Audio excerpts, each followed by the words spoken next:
Hi students, good morning to all of you. कैसे हैं आप लोग? आशा करते हैं आप लोग अच्छे होंगे और आपका पढ़ाई भी अच्छे से चल रहा होगा और आपका प्रिपरेशन भी अच्छा से चल रहा होगा। जैसे कि आपको पता है, ये मैथ्स का हमारा टेस्ट पेपर का सीरीज चल रहा है और ये मैथ्स का आज का जो हम लेकर आए हैं वो है कामरूप रूरल्स का। हम लोग इससे पहले मेट्रो देख चुके हैं और ये जो है रूरल का है, ठीक है। तो आप ये कन्फ्यूज नहीं होइएगा कि कामरूप का ऑलरेडी 2 बार कैसे आ गया, ये रूरल है और इससे पहले मैं मेट्रो दे चुका हूँ। तो ये हमारा जनरल मैथ्स का ही है और इसमें जो है आपको ऑप्शन नहीं दिया गया था। कामरूप रूरल में देखिएगा क्वेश्चन में ऑप्शन नहीं था, डायरेक्ट क्वेश्चन दिया गया था, वो भी 25 क्वेश्चन ही था इसमें, ठीक है। और इस क्वेश्चन में टोटल 70 मार्क्स का ही हुआ था। 30 मार्क्स के पता नहीं मुझे क्यों दिया गया, 70 मार्क्स का ही। 30 मार्क्स हो सकता है इसका प्रैक्टिकल हो, सॉरी ओरल लिया हो और 70 प्रैक्टिकल किया है, ओके।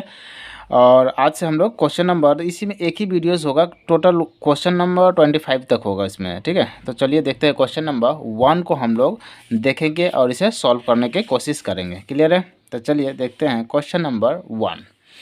क्वेश्चन नंबर 1 में क्या दिया? देखिए, इस टाइप का क्वेश्चन हम लोग ऑलरेडी बहुत सारे डिस्ट्रिक्ट में कर चुके हैं और इससे पहले मैं बता दूं, अगर इस चैनल पर आप नए हैं तो आप सब्सक्राइब भी कर सकते हैं। आपको चैनल अच्छा लगे या फिर आपको लग रहा है कि हाँ, इस चैनल से मुझे कुछ भी प्रॉफिट हो रहा है, तो आप चैनल को सब्सक्राइब कर दीजिए, ठीक है।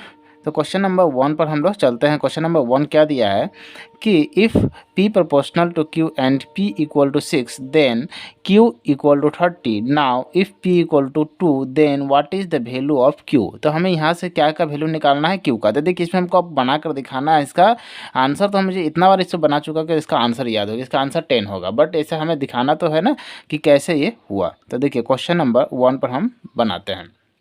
तो हम सबसे पहले लिखेंगे P proportional to Q, P proportional to Q। और ये जो P प्रोपोर्शनल का मतलब होता है इक्वल, तो P इक्वल टू KQ लिख देंगे। और यहाँ पर K जो है क्या है, एक कांस्टेंट वेरिएबल है। तो यहाँ पर लिख सकते हैं KR कांस्टेंट वेरिएबल। क्लियर है? तो मैंने यहाँ पर लिख दिया के क्या है, कांस्टेंट वेरिएबल है। अभी यहाँ पर देखिए, हम यहाँ पर दो चीज़ दिया हुआ है, पी का वैल्यू 6 दिया हुआ है। तो यहाँ पर मैं लिख सकता हूँ when P equal to 6 and Q equal to कितना दिया हुआ है, 30 दिया हुआ है।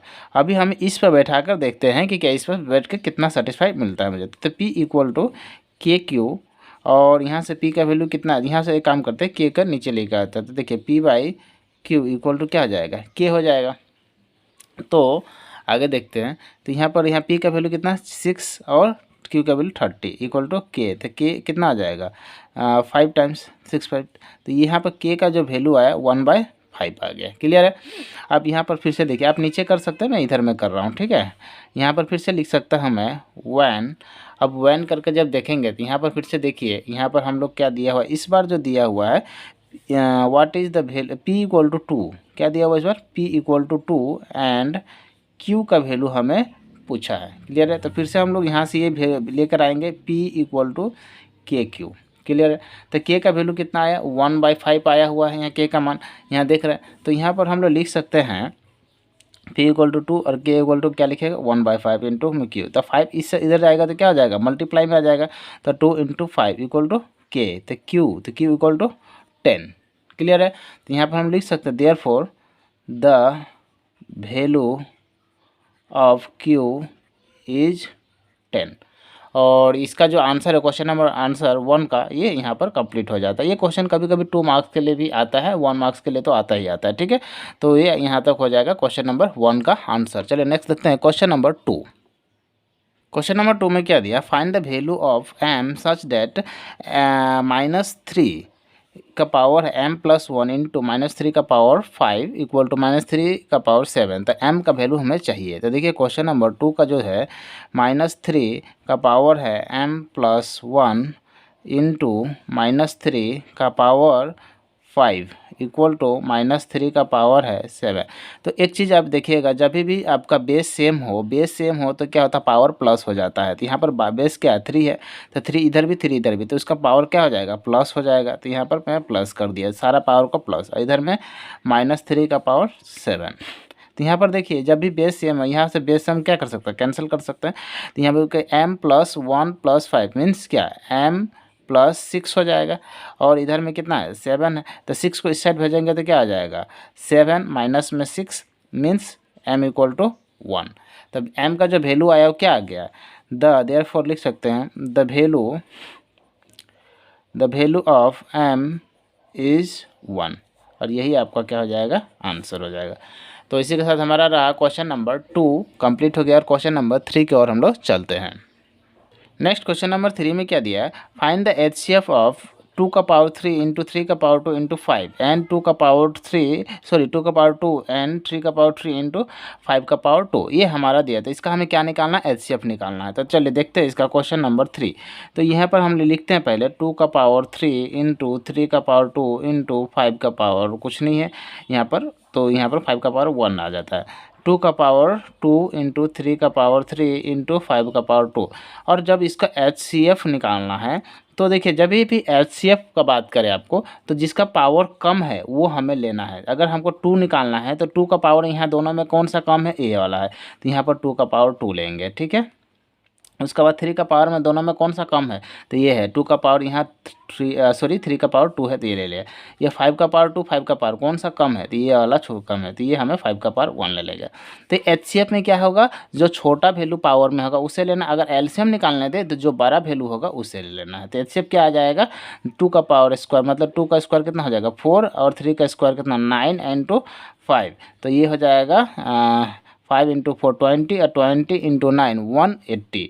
तो इसका आंसर कितना हो जाएगा 180 आंसर। अगर HCF निकालने दे तो 180 आ जाएगा। उसी में LCM निकालने देता तो आपको इस दोनों में से कौन सा लेना पड़ता है, जो बड़ा वाला वैल्यू होता है, इस दोनों में जो बड़ा वैल्यू है और इस दोनों में जो बड़ा वैल्यू, वही हो जाएगा आपका LCM। क्लियर है। तो चलिए नेक्स्ट देखते हैं क्वेश्चन नंबर 4। नेक्स्ट क्वेश्चन है, क्वेश्चन नंबर 4 में क्या दिया हुआ है चलिए देखते हैं ना। If 1 0 of polynomial Px equal to ax square minus 3ax minus 1 is 1, मतलब एक जीरो दिया हुआ है, x का वैल्यू एक दिया हुआ है जब, तो x इक्वल टू 1 हमें पहले से गिवन है।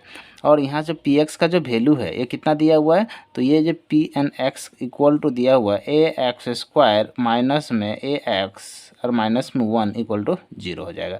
तो देखिए एक का वैल्यू हमें फाइंड आउट करना है, तो यहाँ पर हम लोग ले सकते हैं ए एक्स इक्वल टू 1 का होल स्क्वायर माइनस 3 ए एक्स का वैल्यू कितना है 1 माइनस में 1 इक्वल टू 0। तो 1 का स्क्वायर कितना आ जाएगा 1 ही होगा, तो यहाँ पर ए आ गया, 3a मीन्स 3a हो जाएगा, और माइनस में 1 इक्वल टू 0 हो जाएगा। क्लियर यहाँ तक। अब यहाँ पर देखिए कि यहाँ से हम लोग कितना निकल कर आ जा रहा है, यहाँ पर 3a ही था ना, हाँ 3a, वेट अ सेकेंड, चलिए ठीक है।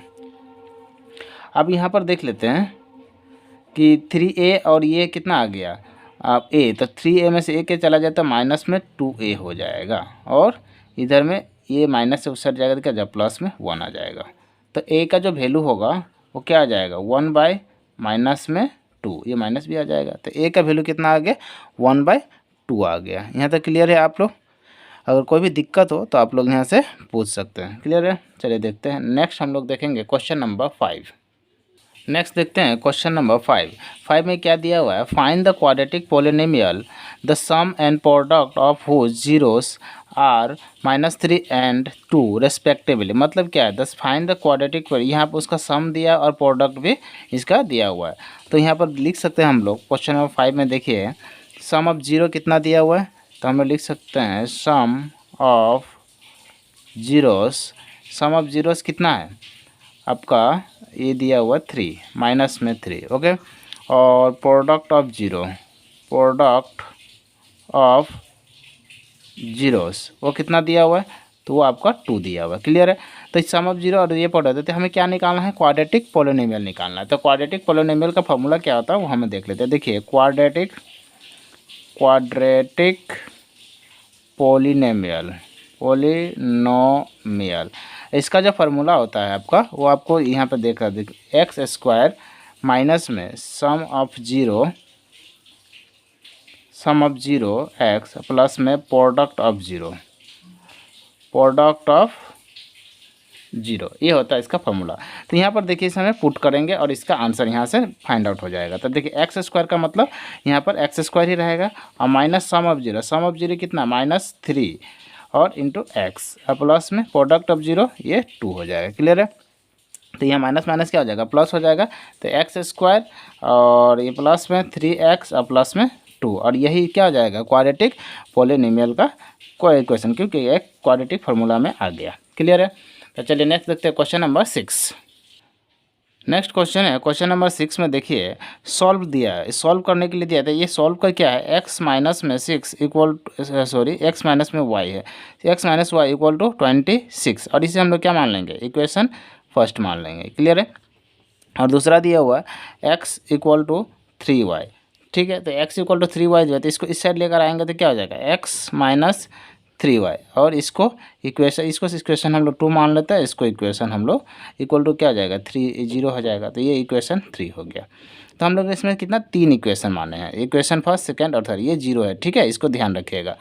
अब यहाँ पर देखिए हम लोग मान लेते हैं इक्वेशन फर्स्ट और इक्वेशन थर्ड को हम लोग यहाँ से एक क्लियर कर लेते हैं। देखिए इक्वेशन फर्स्ट को मल्टीप्लाई करेंगे 1 से, तो क्या आ जाएगा, x minus y equal to 26, और दूसरा होगा इक्वेशन थर्ड इंटू में 1, तो यहाँ से भी आ जाएगा x minus 3y equal to 0। यहाँ तक क्लियर है। अब देखिए यहाँ से थोड़ा सा इक्वेशन फर्स्ट और इक्वेशन थर्ड को मिल लेते हैं, यहाँ से माइनस कर देता हूँ, equation first minus equation second, तो ये क्या आ जाएगा, जो माइनस है वो प्लस में आ जाएगा, जो प्लस है वो माइनस में आ जाएगा। तो यहाँ से x कैंसिल हो जाएगा, तो यहाँ से क्या है, यहाँ से आ गया आपका प्लस में 2y, क्योंकि 3y से एक y कैन माइनस हो जाएगा, तो कितना आ जाएगा, 2y आ जाएगा, और इधर में कितना आ जाएगा 26। तो y का वैल्यू कितना आ जाएगा, 26 बाई में 2 से कैंसिल हुआ तो 13, तो y का जो वैल्यू आ जाएगा वो कितना आ जाएगा, 13 आ जाएगा। क्लियर है यहाँ तक। अब इसको पुटिंग कर देना है किसी भी एक इक्वेशन में, तो आपका आंसर आ जाए। तो मैं इधर में पुटिंग कर देता हूँ। ठीक है, यहाँ पर putting y equal to 13 in equation में सेकंड में पुटिंग कर देता हूँ, इन इक्वेशन सेकंड। तो एक सेकंड में क्या है, x इक्वल टू 3y, तो x इक्वल टू 3y दिया हुआ है, तो 3y का वैल्यू कितना है, y का वैल्यू है आपका 13, तो 13 इंटू 3 कितना होगा, 13 9 हो जाएगा। देयरफॉर हम लिख सकते हैं the value of x equal to 39 and y equal to 13, और ये हो जाएगा आपका आंसर। क्लियर है। तो हमारा क्वेश्चन नंबर 6 यहीं पर कंप्लीट होता है। नेक्स्ट हम लोग चलते हैं क्वेश्चन नंबर 7 के पास। नेक्स्ट क्वेश्चन नंबर 7 है इसमें क्या दिया है, the coach of a cricket team, एक कोच है क्रिकेट टीम का, वो team by 3 bats and 6 balls of ₹4,3900। तो एक क्रिकेट टीम का एक कोच है जिसने क्या किया, 3 बैट खरीदा और 6 बॉल खरीदा, कितने रुपया में, 3900 में। Later he buys another 1 bat and 3 more balls for the same kind of ₹1300। Represent this situation algebraically. तो हमें अल्जेब्रिकली मतलब इसको ग्राफ में हमें दिखाना है कि किस इक्वेशन में हमें ये फिट होगा। क्लियर है। तो इसको हम लोग को उस हिसाब से इसको बनाना है। क्लियर है। यहाँ पर देखिए हम लोग इसको मान सकते हैं कि कौन सा वैल्यू का दाम हम लोग कितना पड़ा है वही हमें यहाँ पर ले लेंगे। तो चलिए देखते हैं question number 7। Let the cost of a bat, एक बैट का मैंने कॉस्ट रखा बी x रुपीस, कितना x रुपीस लिया। ठीक है। अब उसी तरह मैं let the cost of a ball be rupees, b कितना हो जाएगा y रुपीस। क्लियर है। अब देखिए x का दाम कितना, एक बैट का दाम x रुपया है और एक बॉल का दाम कितना दिया y रुपीस है। तो हमें इस कंडीशन में 2 कंडीशन दिया हुआ, एक बैट खरीद रहा है एक समय में 3 बैट और 6 बॉल, दूसरा में क्या कर रहा है एक और उसमें बैट जोड़ रहा है और 3 और बॉल इसमें खरीदा जा रहा है। तो हम यहाँ पे अकॉर्डिंग टू फर्स्ट कंडीशन से इसका इक्वेशन निकालते हैं। तो देखिए according to first condition, according to first condition, तो अकॉर्डिंग टू फर्स्ट कंडीशन में क्या कर रहा है, 3 बैट खरीदा और एक बैट का दाम कितना है x रुपया है। तो 3 बैट अगर ख़रीदा जाए तो 3x हो जाएगा अब प्लस में कितना बॉल खरीदा जा रहा है, 6 बॉल खरीदा जा रहा है, तो प्लस में 6 क्या हो जाएगा, वाई हो जाएगा। और ये दोनों का दाम कितना रखा हुआ है, 3900। तो हमारा एक इक्वेशन ये हो गया। क्लियर है। अब दूसरा जो इक्वेशन है वो हम निकाल के देखते हैं। तो देखिए अकॉर्डिंग टू सेकेंड कंडीशन, ठीक है। तो सेकेंड कंडीशन में क्या दिया हुआ है, अब उसने क्या किया कि एक कितना 1 बैट खरीदा है, एक ही इस बार कितना खरीदा, एक ही बैट खरीदा है, ठीक है। कितना बैट खरीदा, एक बैट खरीदा। तो हम लोग यहाँ पर एक बैट का दाम कितना, x रुपया, तो x ही रखा। क्लियर है। और बॉल कितना खरीदा, बोल रहा है एक और अधिक बैट क्या खरीदा है, एक बॉल और अधिक खरीद लिया। तो यहाँ पर कितना होगा, 3 मोर्स था ही पहले से, कितना था वो देख लीजिए आप यहाँ पर। तो यहाँ पर कितना दिया, 3 और बॉल को खरीदा। तो यहाँ पर हम लोग लिख सकते हैं 3y, और इसका जो प्राइस रखा है वो कितना रखा है, 1300। क्लियर है। और यही दो इक्वेशन आपका अलजेब्रिकली निकल कर आ गया। तो यही आपका क्या हो जाएगा, आंसर हो जाएगा। क्लियर है। चलिए नेक्स्ट देखते हैं हम लोग क्वेश्चन नंबर 8।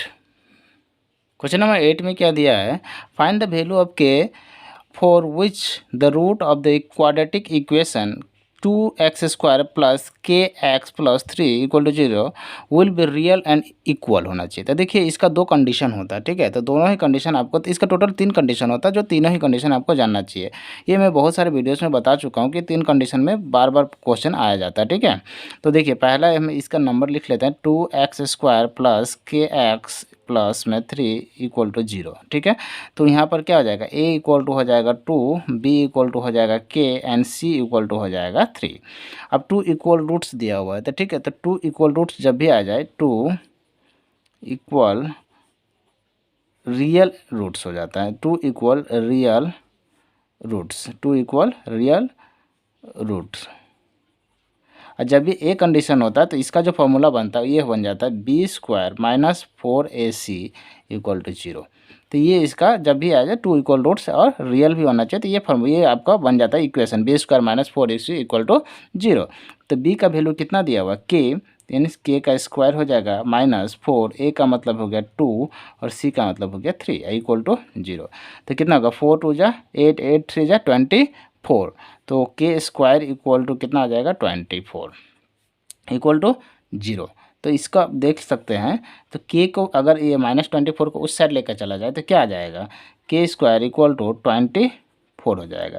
तो के का वैल्यू क्या आ जाएगा, 24 रूट में आ जाएगा। तो इसको अगर हम लोग तोड़े तो क्या आ जाएगा, तो ये आपका कितना निकल के आ जाएगा, 4 इंटू में 6 ऐसे अगर, तो क्योंकि रूट बाहर आ जाएगा तो कितना, तो 2√20 ऐसे 2√6 हो जाएगा। तो के का जो वैल्यू है हमारा 2√6 में आ जाएगा। अगर कुछ नहीं है तो यूनिट दे सकते हैं। क्लियर है। तो के का वैल्यू इतना आ जाएगा, और यही हमारा द वैल्यू ऑफ रूट यहाँ पर लिख सकते हैं हम लोग, देयरफॉर द वैल्यू ऑफ के इक्वल टू 2√6, ठीक है। तो ये आपका आंसर हो जाएगा। क्लियर है। चलिए नेक्स्ट देखते हैं क्वेश्चन नंबर 9। क्वेश्चन नंबर 9 में क्या दिया है, find the value of c if 2, c, 26 are A P. तो ये सब क्या है, ए पी का फॉर्म में दिया हुआ है, ठीक है। तो मैं 9 लिख लेता हूँ क्वेश्चन नंबर, और ये है 2, c, 26 और ये फॉर्म में दिया हुआ है। तो हमें यहाँ c का वैल्यू फाइंड आउट करना है। क्लियर है यहाँ तक। तो यहाँ पर देखिए मैं अगर d निकालना, कॉमन डिफरेंस दे दूँ यहाँ से, कॉमन डिफरेंस मीन्स d। अब d क्या होता है, a2 माइनस a1 होता है, ठीक है। यहाँ पर देखिए a1 का वैल्यू 2 दिया हुआ है, a2 का वैल्यू c दिया हुआ है, और a3 का वैल्यू 26 दिया हुआ है, यहाँ तक दिया हुआ है। अब हमें इस चीज़ को पता है कि ये सब वैल्यू दिया। तो कॉमन डिफरेंस होता है क्या है कि ये दोनों का डिफरेंस, यही कॉमन डिफरेंस है, a2 माइनस a1, और यही इक्वल हो जाएगा a3 माइनस a2, यही तो है। तो यहाँ पर देखिए a2 का वैल्यू कितना है c, और a1 का वैल्यू कितना है 2, फिर a3 का वैल्यू कितना है 26, और a2 का वैल्यू है c। तो c को इस साइड भेज दिया जाए तो क्या आ जाएगा, माइनस से प्लस में आ जाएगा। तो c प्लस में c, और ये 26 माइनस इधर जाएगा तो प्लस में 22 हो जाएगा। तो यहाँ पर क्या आ जाएगा, 2c इक्वल टू 28। क्लियर है। अब यहाँ पर देखिए 2 से अगर हम लोग कैंसिल करें तो c का वैल्यू कितना आ जाएगा, 28/2, 2 से कैंसिल होगा तो कितना आ जाएगा 14। देयरफॉर हम लोग लिख सकते हैं यहाँ पर कितना आ गया 14 आ गया। तो सी का जो वैल्यू होगा दे यहाँ पर लिख सकते हैं, therefore the value of c equal to 14, और यही हमारा क्या हो जाएगा, आंसर हो जाएगा। क्लियर है। तो क्वेश्चन नंबर हमारा 9 तक हो गया आपका कंप्लीट। चलिए नेक्स्ट देखते हैं क्वेश्चन नंबर 10।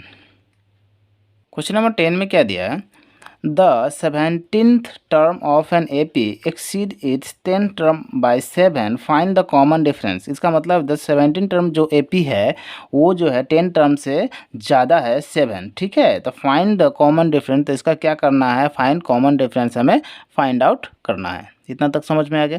तो इतना आपको अगर ये समझ में आ गया तो चलिए हम लोग इसे बनाते हैं। देख अकॉर्डिंग टू क्वेश्चन अगर हम लोग देखें तो अकॉर्डिंग टू क्वेश्चंस में हम लोग लिख सकते हैं ये जो 17 है, ये 17 है, ये इक्वल है किसका, A10 और प्लस में 7 है। यहाँ तक क्लियर है। और यही क्वेश्चन से हम फाइंड आउट करके निकाले हैं।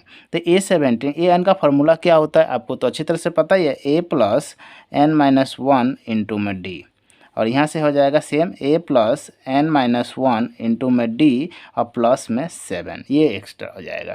तो यहाँ से देखिए A और A का वैल्यू हम कैंसिल कर सकते हैं क्योंकि A हमें चाहिए नहीं, तो हमें इसे कोई ज़रूरत नहीं है। तो देखिए यहाँ से कितना N का वैल्यू 17 है, तो यहाँ हो गया 17 माइनस 1 इंटू में D, और यहाँ से हो जाएगा N का वैल्यू 10 है, तो 10 माइनस में 1 इंटू में D। ये 10 कहाँ से आया, ये वाला 10 है, ये 17 ये वाला 17 है। क्लियर, 17 टर्म है, तो यहाँ से कितना 17 देख सकते हैं, यहाँ टर्म 17 यहाँ 10 टर्म है, इसीलिए n का जगह पर हम लोग 10 डाल दिए। अब यहाँ पर प्लस में 7, तो यहाँ से कितना आ जाएगा 16D, यहाँ से आ गया 16D, यहाँ से आ गया 9D और प्लस में 7, ठीक है। तो 16 में से 9 चला जाएगा तो कितना बचेगा, 16D माइनस में 9D इक्वल टू 7। तो 16 में से 9 चला जाए तो बचेगा आपका 7D equal to 7, means what, D equal to, इधर मैं लिख सकता हूँ, तो D इक्वल टू 7 बाई 7, 7 नीचे आ जाएगा तो 7 7 कैंसिल, तो D इक्वल टू 1। देयरफॉर मैं लिख सकता हूँ the common difference, the common difference is 1, और यही हो जाएगा आंसर। क्लियर है। कोई दिक्कत है तो आप लोग बता सकते हैं, कमेंट कर सकते हैं। कहीं भी समझ में नहीं आया या फिर कहीं गलती हो रहा है तो आप कमेंट कर सकते हैं, मैं उसे सुधारने की कोशिश करूँगा। क्लियर है। चलिए नेक्स्ट देखते हैं क्वेश्चन नंबर 11। नेक्स्ट क्वेश्चन है, what is the distance of the point 4, -3 from the origin. देखिए ये क्वेश्चन है फ्रॉम द ओरिजिन। जब भी फ्रॉम द ओरिजिन आ जाए तो आपको क्या, 2-3 फार्मूला है इसमें, आपको या तो सीधा डिस्टेंस देगा या फ्रॉम द ओरिजिन देगा, ये हो गया आपका। और एक और फार्मूला में आ जाता है जो मिड पॉइंट से देता है। तो 3 ही फार्मूला आपको लर्न करना और याद रखना चाहिए, ठीक है। तो आपको क्वेश्चन में क्या दिया हुआ है, 4, माइनस में 3, तो यहाँ पर ये x हो जाएगा, ये y हो जाएगा। तो यहाँ पर हमें क्या निकालना है, the distance from the origin, the distance, the point from the origin या फिर the distance from the origin.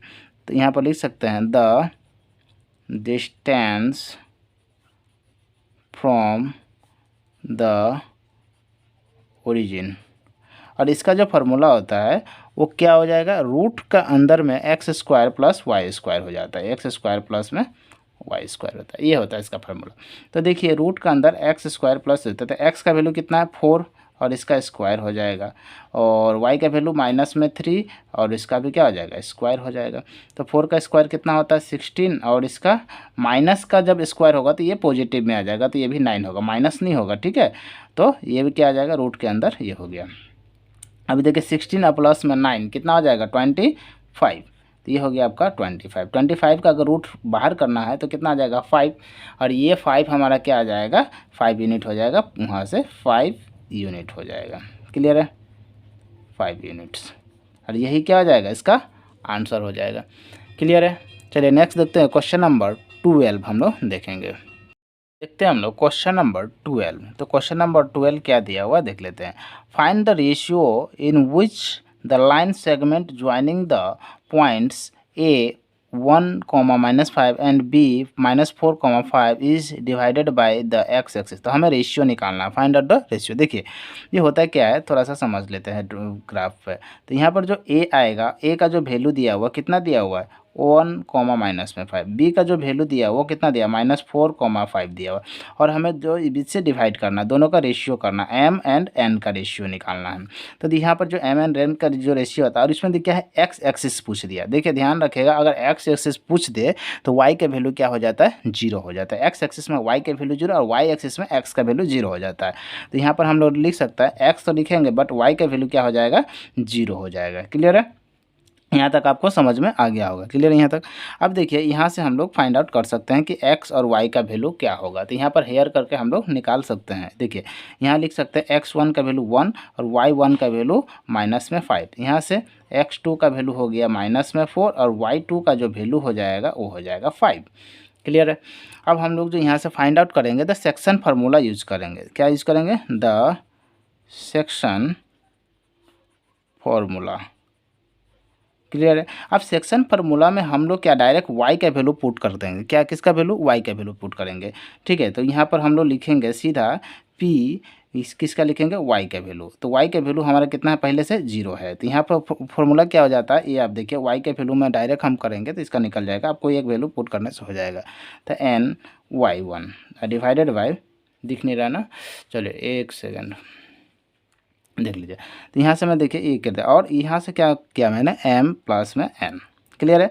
तो जिसका वैल्यू 0 है उसका वैल्यू आप पुट कर दीजिएगा तो बहुत ज़्यादा जल्दी ही आपका आंसर निकल जाएगा। जो भी 0 रहेगा वहीं आप निकालिएगा। ठीक है, तो पी वाई का वैल्यू मैंने रखा, तो वाई का वैल्यू कितना है यहाँ पर 0 है। ठीक है, तो यहाँ पर 0 रखा, m तो m ही रहेगा और y2 का वैल्यू कितना है 5। ओके, प्लस n और y1 का वैल्यू कितना है -5। क्लियर है यहाँ तक। अब यहाँ से देखिए डिवाइडेड बाई क्या आ जाएगा m प्लस में n। तो ये इधर में जाएगा तो 0 से जब मल्टीप्लाई होगा तो क्या होगा, ये भी 0 हो जाएगा, ये बार भी 0 हो जाएगा, तो ये भी हो गया क्या 0 और इक्वल टू हो जाएगा 5m और प्लस माइनस माइनस और 5n हो गया।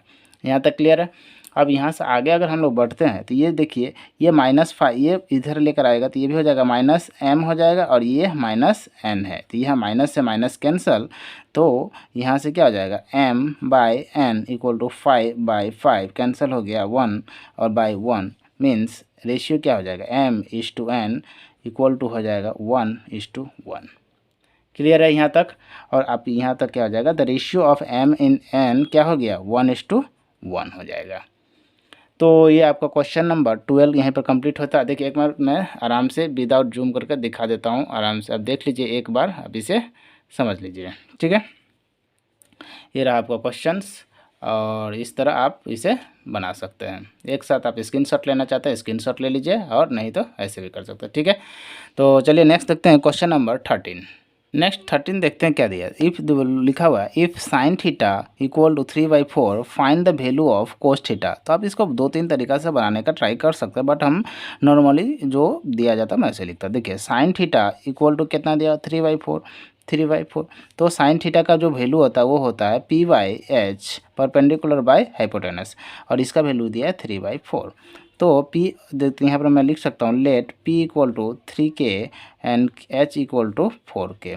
क्लियर है। तो बाय पाइथागोरस थ्योरम से हम लिख सकते हैं by Pythagoras theorem we have. अब देखिए यहाँ से Pythagoras H square equal to P square plus में बी स्क्वायर, ये होता है फार्मूला। अब एच का वैल्यू कितना दिया 4k, तो 4k का क्या हो जाएगा स्क्वायर हो जाएगा और पी का वैल्यू कितना है 3k, तो 3k का क्या हो जाएगा स्क्वायर और प्लस में बी स्क्वायर, ये हो गया। अब यहाँ से देख लेते हैं 4k का मतलब 16k का स्क्वायर इक्वल टू 9k का स्क्वायर प्लस में बी स्क्वायर। ठीक है, अब यहाँ से देख लेते हैं, इधर हम बना रहा। ठीक है, अब यहाँ से देखिए ये वाला मैं उधर लेकर जा रहा हूँ, तो यहाँ से देखिए 9 के इस साइड आ जाएगा तो क्या हो जाएगा 16k स्क्वायर माइनस में 9k स्क्वायर और इक्वल टू क्या हो जाएगा बी स्क्वायर, यहाँ से हो गया। अब ये 9k कितना हो जाएगा यहाँ से, तो ये हो जाएगा 7k square equal to B square. मतलब b का वैल्यू कितना है, अगर ओनली b पूछे तो √7 और k बाहर आ जाएगा तो k इधर आ जाएगा, तो b इक्वल टू कितना हो जाएगा √7 में k। क्लियर है, यहाँ तक आप समझ में आ गया। तब हमसे क्या पूछा है कोस थीटा पूछा है, तो कोस थीटा क्या होता है, तो कोस थीटा इक्वल टू होता है आपका b/h। तो b का वैल्यू कितना है, तो b का वैल्यू आपका आ गया √7 में k and h equal to कितना है, h इक्वल टू है 4k, तो 4k, k से k कैंसल, तो आपका जो आंसर हो जाएगा वो कितना आ जाएगा, √7/4। क्लियर है, तो ये √7/4 क्या हो गया, आपका आंसर हो गया। क्लियर है, अगर कोई डाउट है तो आप इसमें हमसे पूछ सकते हैं। चलिए देखते हैं next question number 14। Question number 14 में क्या दिया, if sine A equal to cos 33, A greater than 90 degree, A का जो वैल्यू होगा वो कितना होगा, 90 डिग्री से छोटा होगा। ठीक है, और फाइंड द वैल्यू ऑफ ए का जो वैल्यू 90 डिग्री से छोटा होना चाहिए और उसे फिर ए का ही वैल्यू फाइंड आउट करना है। क्लियर है, तो देखिए क्वेश्चन नंबर 14 में हम लोग चलते हैं। तो ये दिया हुआ है sine A equal to cos 33 degree, तो हमें एक फार्मूला पता है कि हम कोस ए है, ठीक है, उसके बाद साइन ए का फार्मूला क्या होता है कि कोस 90 डिग्री माइनस में ए हो जाता है और इक्वल टू कोस 33 डिग्री। तो यहाँ से देख सकते हैं हम लोग कोस को कैंसिल कर सकते हैं, तो क्या बचा 90 डिग्री माइनस में ए इक्वल टू 33 डिग्री, 90 को उस साइड भेज देते तो माइनस में ए इक्वल टू 33 डिग्री माइनस में 90 डिग्री। अगर इसे हम लोग माइनस करेंगे तो ये निकल के आएगा माइनस में 57 डिग्री। ठीक है, और ए का जो वैल्यू हो जाएगा वो हो जाएगा आपका 57 डिग्री। देयरफॉर हम लिख सकते हैं यहाँ पर, therefore the value of A equal to 57 degree. Clear है, चलिए नेक्स्ट देखते हैं क्वेश्चन नंबर आपका 15। नेक्स्ट हमारा क्वेश्चन है, two polygons of the same numbers of side are similar if their corresponding angles are. जब कॉरस्पॉन्डिंग एंगल होता है वो क्या होता है, इक्वल होता है। यहाँ पर क्या हो जाएगा, इक्वल हो जाएगा। ठीक है, corresponding side are, corresponding angles are equal, और उसका साइड जो होता है वो क्या होता है, प्रोपोर्शनल होता है, प्रोपोर्शनल होता है। इसका कौन सा साइड, इसका साइड्स हो जाता है, इसका एंगल इक्वल होगा बट उसका साइड क्या हो जाएगा, प्रोपोर्शनल होगा। तो यहाँ पर मैं लिख देता हूँ उसका साइड में प्रोपोर्शनल। ठीक है, तो इसका साइड प्रोपोर्शनल होगा बट उसका एंगल इक्वल होगा। तो ये एंगल का है और ये प्रोपोर्शनल हो जाएगा इसका साइड्स का। क्लियर है, तो नेक्स्ट चलते हैं हम लोग क्वेश्चन नंबर 16 देखते हैं। नेक्स्ट देखते हैं क्वेश्चन नंबर 16, बोल रहा है E and F R 2 points, 2 points है E and F on the side P and Q and P R respectively of the triangle P Q R. If PE equal to 4 centimetre, QE equal to 4.5 centimetre, PF 8 centimetre and RF 9 centimetre, then क्या बोला, examine करना है कि क्या EF parallel होगा QR का और not है या नहीं है, बस इतना आपको बताना है। तो यहाँ पर हम लोग एक बार देख ले, एक ट्रायंगल देख लेते हैं, क्वेश्चन नंबर 16। ठीक है, एक ट्रायंगल हम लोग यहाँ से देख लेते हैं, उससे आपको पता चल जाएगा। ठीक है, एक ट्रायंगल है जिसका नाम क्या दिया हुआ है, PQR। तो यहाँ पर हम लिखते हैं P, ये है Q, ये है R। अगर हम लोग को इसके हिसाब से काम करना, पैरेलल है EF पैरेलल टू QR, तो यहाँ पर देखिए EF को देकर देखते हैं, E एंड F। तो यहाँ पर देखिए EF का वैल्यू कुछ मिलेगा, है दिया, देख लेते हैं। तो यहाँ पर देखिए EF मतलब यहाँ सबसे पहले देखिए PE का वैल्यू कितना दिया हुआ है, 4 सेंटीमीटर। तो यहाँ से देखते हैं 4 सेंटीमीटर है। PF यानी PF का वैल्यू कितना, 8 सेंटीमीटर। RF का वैल्यू 9 सेंटीमीटर। और कुछ QU का वैल्यू नहीं दिया क्या, देन यार हम ठीक से देख लेते हैं। देखिए PQ and PR, PQ and PR दिया हुआ, ओके, ये भी सही है।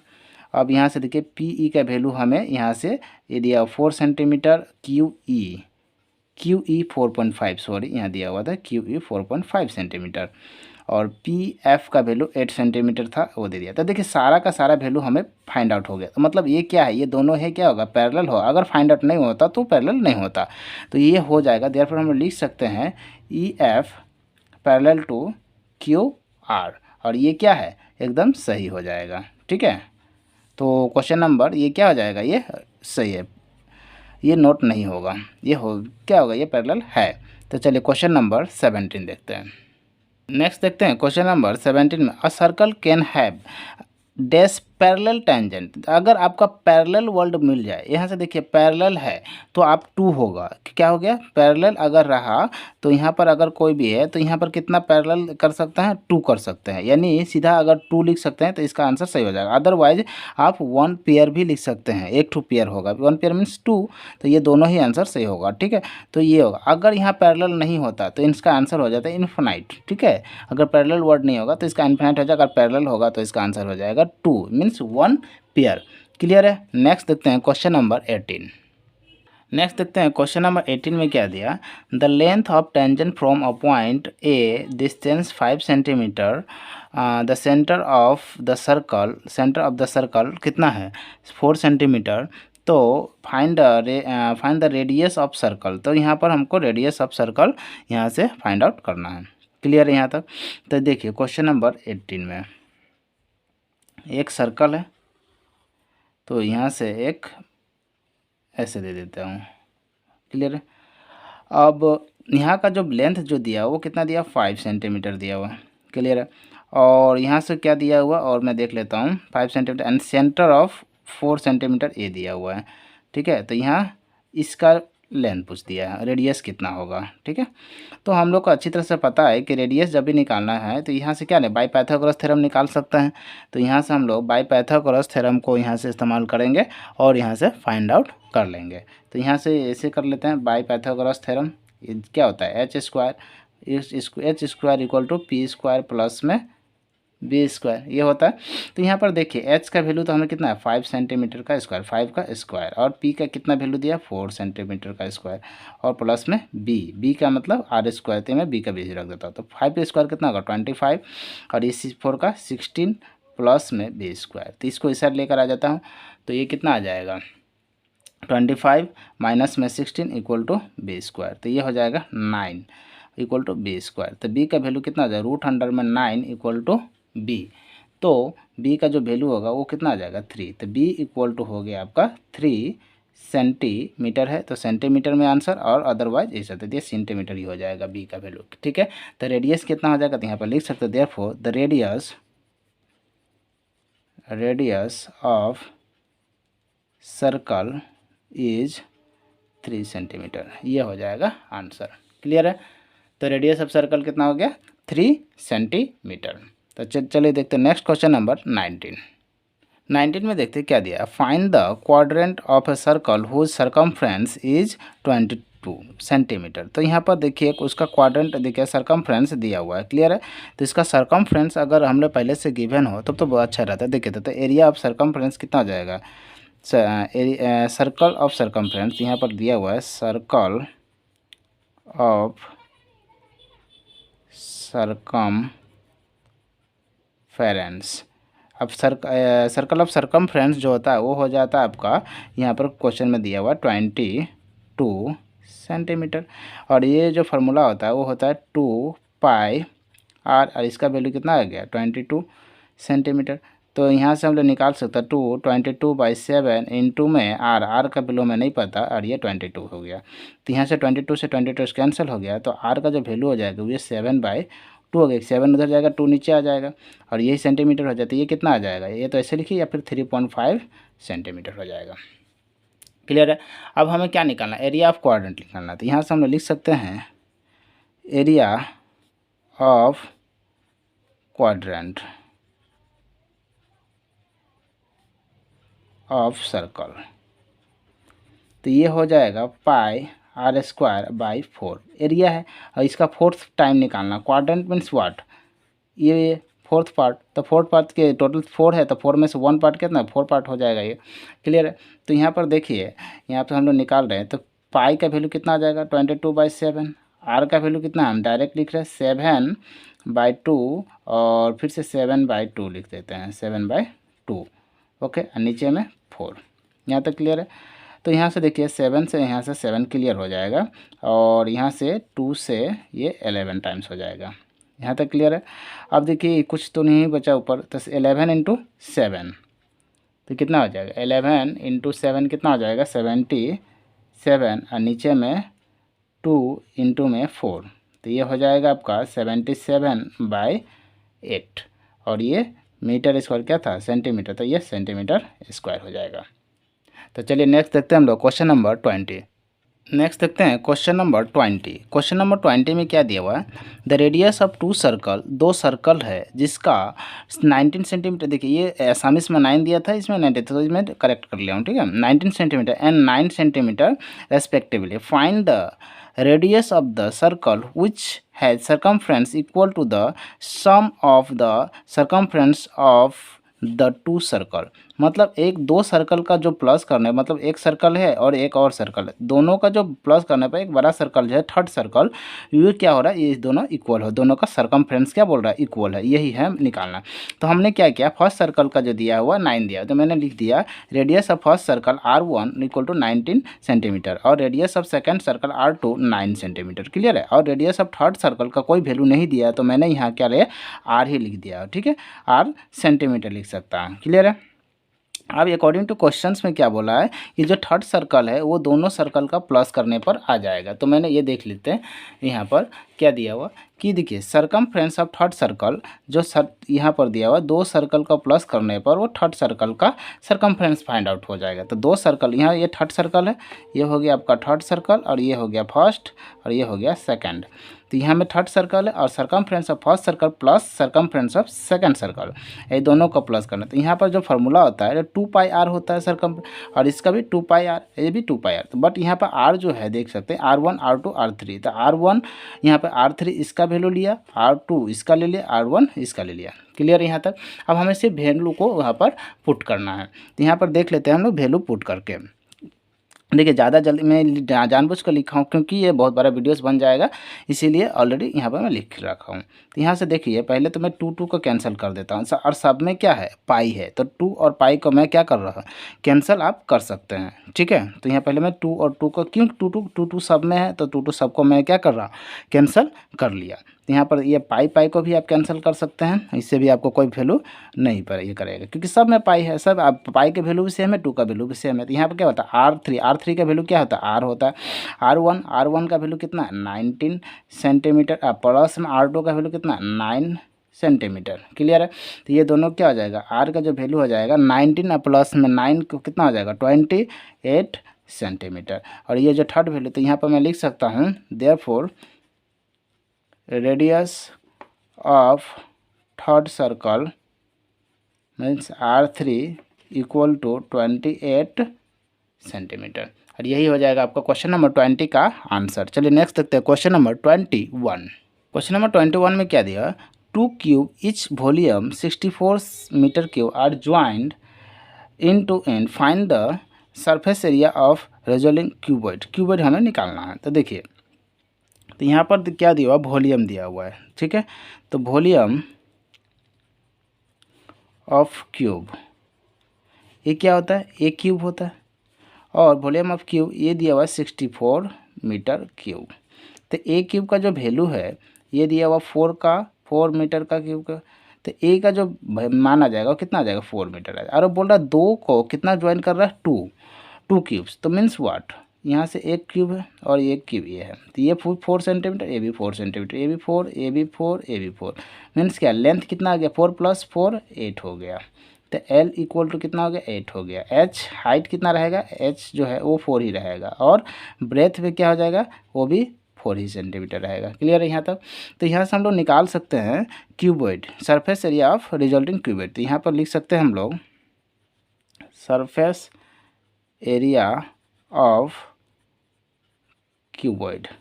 तो ये फार्मूला होता है 2 × LB + BH + HL, क्लियर है। तो यहाँ से निकाल लीजिए 2, L का वैल्यू कितना है 8 × 4 + 4 × 4 प्लस H का वैल्यू हो गया 4 × 8, और ये हो जाएगा सेंटीमीटर स्क्वायर, क्लियर है। तो यहाँ से क्या आ जाएगा, ये हो गया 32 प्लस में 16 प्लस में 32 सेंटीमीटर स्क्वायर, और यहाँ से आपको जो निकल के आ जाएगा वो 80 हो जाएगा, और ये centimetre square means what 160 centimetre square. और यही हो जाएगा आपका area, surface area of cuboid का आंसर, क्लियर है। चलिए नेक्स्ट देखते हैं क्वेश्चन नंबर 22। नेक्स्ट देखते हैं हम लोग क्वेश्चन नंबर 22। क्वेश्चन नंबर 22 में क्या बोला, a solid is in the shape of cone standing on hemisphere. एक कोन है, उसका ऊपर में क्या है, एक हेमिस्फीयर लगा हुआ है। तो एक कोन बनाया, उसका ऊपर में क्या है, एक हेमिस्फीयर है, ठीक है। एक कोन है, उसका ऊपर में क्या है, एक हेमिस्फीयर लगा हुआ है, ठीक है, स्टैंडिंग हुआ है। तो उसके बाद बोला ये with both their radii being equal to 1 centimetre. तो दोनों का जो रेडियस है वो क्या है, इक्वल है। तो यहाँ पर मैंने लिखा है हाई, क्या लिखा है, हाइट ऑफ कोनिकल पार्ट। तो कोनिकल पार्ट का हाइट कितना दिया हो, 1 ही सेंटीमीटर दिया, और रेडियस भी कितना है, जितना हाइट रहेगा उतना ही रेडियस रहेगा, ठीक है। तो ये भी दिया हुआ है, और दोनों का कोनिकल इक्वल भी है, रेडियस भी इक्वल है और उसका दोनों का हाइट भी इक्वल है। तो इसका हाइट क्या हो जाएगा, रेडियस ही हो जाएगा, इसका हाइट 1 सेंटीमीटर हो जाएगा। ये सारा का सारा गिवन है, दिया हुआ है, ठीक है। उसके बाद क्या बोल रहा है, find the volume of solid in term. अब पाई के भी संदर्भ में निकालना है। तो देखिए वॉल्यूम ऑफ सॉलिड क्या होता है, वॉल्यूम ऑफ कोनिकल पार्ट इसका वॉल्यूम और वॉल्यूम ऑफ हेमिस्फीयर इसका वॉल्यूम, दोनों का अगर हम निकाल ले तो ये हमारा क्या निकल जाएगा, पाई का टर्म का सॉलिड टर्म निकल जाएगा। तो यहाँ पर देख लेते हैं वॉल्यूम ऑफ कोनिकल पार्ट का जो फार्मूला था वो क्या होता है। तो ये आपका जो होता है 1/3 पाई r स्क्वायर h होता है, ये हो गया। और इसका जो होता है ये क्या होता है, वॉल्यूम ऑफ ये होता है 2/3 पाई r³, ठीक है।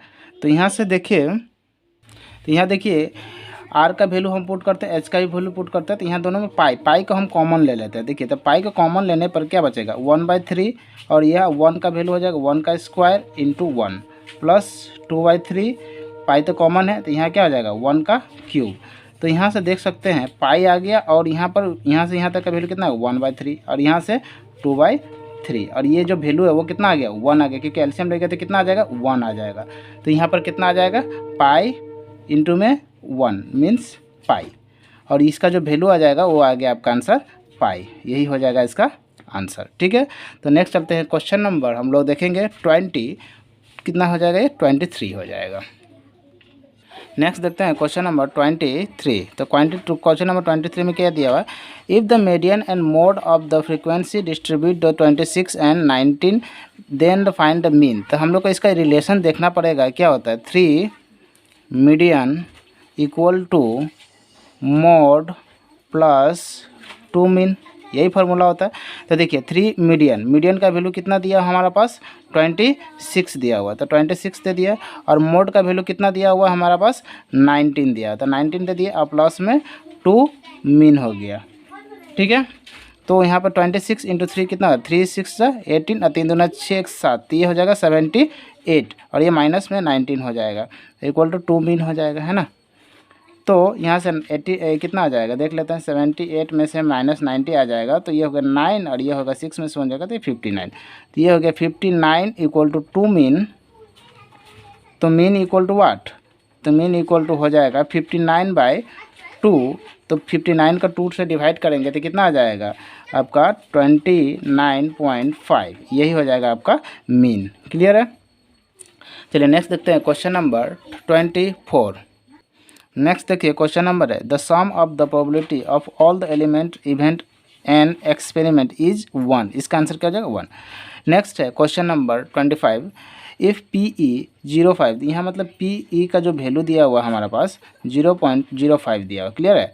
और हमें क्या निकालना है, P0E का वैल्यू दिया है, तो P0E का क्या होगा, तो फार्मूला होता है PE plus P0E equal to 1। तो यहाँ पर PE का वैल्यू कितना है 0.05 प्लस P0E हो जाएगा इक्वल टू 1। तो P0E का जो वैल्यू हो जाएगा वो 1 माइनस 0.05 हो जाएगा, है ना। और इसके बाद क्या लिख सकते हैं हम लोग, तो यहाँ से आ जाएगा आपका 0.95 इसका आंसर हो जाएगा। तो इसका जो आंसर हो गया। अब इसका बाद देखिए क्वेश्चन नंबर 2 आ जाता, 2 मार्क्स के लिए आ जाता, तो हम इसको नहीं देखेंगे, क्लियर है। तो इसका आंसर क्या हो जाएगा, P0E का जो वैल्यू है वो हो गया आपका 0.95, क्लियर है।